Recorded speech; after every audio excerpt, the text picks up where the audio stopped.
നമസ്കാരം. കേരളത്തിലെ തെരഞ്ഞെടുപ്പ് രംഗം ഓരോ ദിവസം കഴിയുന്നതോറും ചൂടുപിടിച്ച് വരികയാണ്. എല്ലാ സ്ഥാനാർത്ഥികളെയൊന്നും തീരുമാനിക്കപ്പെട്ടിട്ടില്ല. കൊല്ലം പോലുള്ള ചില സ്ഥലങ്ങളിൽ BJPയുടെ സ്ഥാനാർത്ഥികൾ ഇതുവരെ ആയിട്ടില്ല. ചില ഊഹാപോഹങ്ങളൊക്കെ ഇപ്പോഴും അന്തരീക്ഷത്തിലുണ്ട്. പക്ഷേ അവർ തീരുമാനിച്ച സ്ഥാനാർത്ഥികൾ പ്രവർത്തനമായിട്ട് മുന്നോട്ട് പോകുന്നു. അതിൽ തന്നെ അത്ഭുതപ്പെടുത്തുന്ന രീതിയിൽ, ഒരുപക്ഷെ അവിടുത്തെ മണ്ഡലത്തിലുള്ള മറ്റ് ആളുകളെ പോലും അത്ഭുതപ്പെടുത്തുന്ന രീതിയിൽ മുന്നോട്ട് പോയിക്കൊണ്ടിരിക്കുന്ന ഒരു വ്യക്തിയാണ്.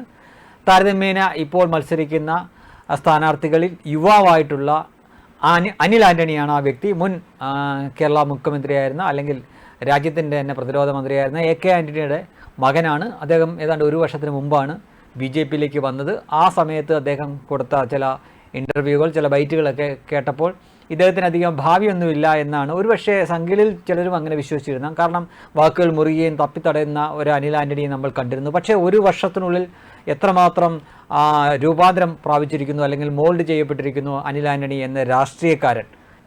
കഴിഞ്ഞ ദിവസം അദ്ദേഹത്തിൻ്റെ ആയിട്ടൊരു ഇൻ്റർവ്യൂ ഉണ്ടായിരുന്നു. മലയാളത്തിലെ ഒരു പ്രമുഖ മാധ്യമമായിട്ടുള്ള ന്യൂസ് സൈറ്റ് തന്നെയാണത് സംപ്രേഷണം താരതമ്യേന ഏതാണ്ട് അരമണിക്കൂറിന് മുകളിലുള്ള ഒരു ഇൻ്റർവ്യൂവിൽ എത്ര ഭംഗിയും സുന്ദരമായിട്ട് സ്കോർ ചെയ്യുന്ന ഒരു അനിൽ ആൻ്റണിയെ കാണും. തപ്പും തടവൊന്നും ഇല്ലാതെ സുന്ദരമായിട്ട് സംസാരിക്കുന്ന, എല്ലാ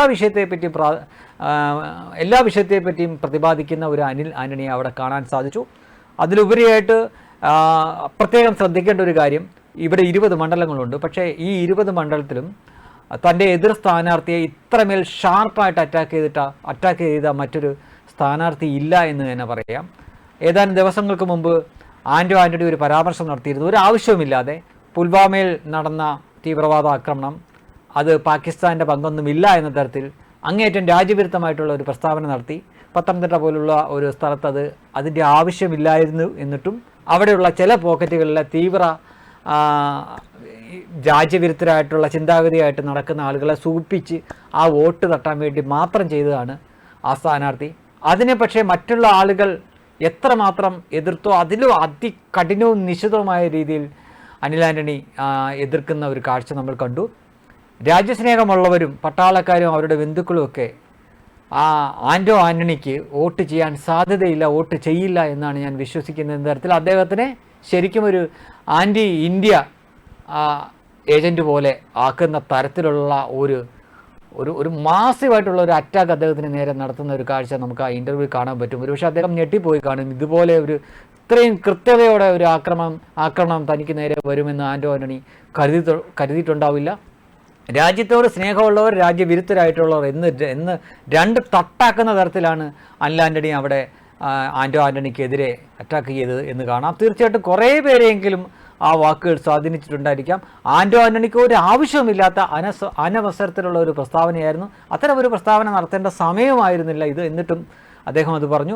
അനിൽ ആൻ്റണി മറ്റൊരു കാര്യം കൂടെ ഊന്നി പറയുന്നു. പാകിസ്ഥാനിലെ പാർലമെൻറ്റിൽ പാകിസ്ഥാനിലെ മന്ത്രിയും MP-മാരും അടക്കമുള്ളവർ പോലും പാകിസ്ഥാനിലെ ചില സംഘടനകൾക്ക് പുൽവാമയിൽ നടന്ന അറ്റാക്കിൽ അല്ലെങ്കിൽ തീവ്രവാദ ആക്രമണത്തിൽ പങ്കുണ്ടു എന്ന് സമ്മതിച്ച സ്ഥിതിക്ക് പോലും ഇന്ത്യയിലെ ഒരു MP പാകിസ്ഥാന് പങ്കില്ല എന്ന തരത്തിൽ പറയണമെങ്കിൽ അദ്ദേഹം എത്രമാത്രം രാജ്യവിരുദ്ധനാണ് എന്ന് ചിന്തിക്കേണ്ടിയിരിക്കുന്നു എന്ന തരത്തിൽ പറയുമ്പോൾ ഓർത്തു നോക്കുക ആൻ്റണിയുടെ അവസ്ഥ എന്താണെന്ന്. അത് മാത്രമല്ല, കഴിഞ്ഞ ദിവസം മലയാളത്തിലൊരു മുഖ്യധാരാ മാധ്യമങ്ങൾ അവിടെ ചില ആളുകളിൽ സർവേയും മറ്റുമൊക്കെ എടുത്തിരുന്നു.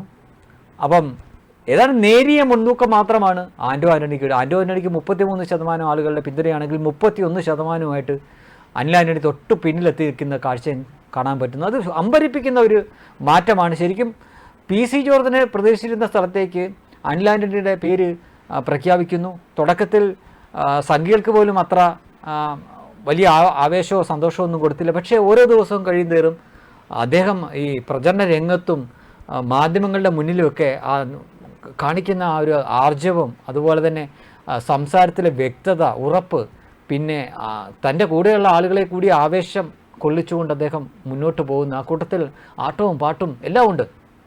ശരിക്കും ഒരു ഓളം ഉണ്ടാക്കിയാണ് അനിൽ ആൻ്റണി അവിടെ പ്രചരണ രംഗത്ത് എന്ന് പറയാം. അതിൻ്റെ ഒപ്പം തന്നെ തൻ്റെ എതിർ സ്ഥാനാർത്ഥിയായിട്ടുള്ള, എനിക്ക് തോന്നുന്നു ഇതുവരെയും തോമസ് ഐസക് എന്ന് പറഞ്ഞ ഒരാളവിടെ മത്സരിക്കുന്നുണ്ട് എന്ന പരിഗണന പോലും അനിൽ ആൻ്റണി കൊടുക്കുന്നില്ല എന്ന് തോന്നുന്നു. കാരണം തോമസ് ഐസക് എന്നൊരു വ്യക്തിക്ക് അവിടെയുള്ള കമ്മ്യൂണിസ്റ്റുകാർ തന്നെ വോട്ട് കൊടുക്കുമോ എന്ന കാര്യത്തിൽ സംശയമാണ്. കാരണം കേരളത്തിനെ ഈ കോളത്തിലാക്കിയ ഒരു വ്യക്തി തോമസ് ഐസക്കാണ്. അപ്പോൾ അദ്ദേഹത്തിന് അവിടെ 2ാം സ്ഥാനമോ 3ാം സ്ഥാനമോ മാത്രം പ്രതീക്ഷിച്ചിരിക്കുകയാണ്.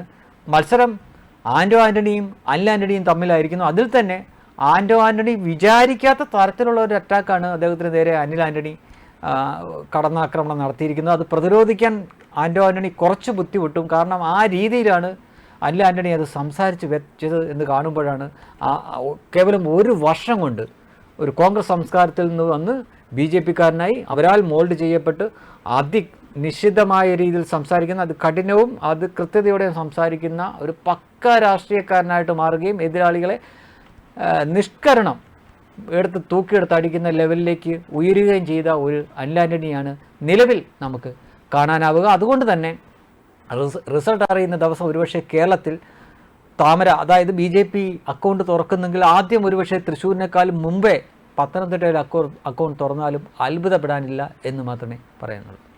വെബ് ഡെസ്ക് കർമ്മ ന്യൂസ്.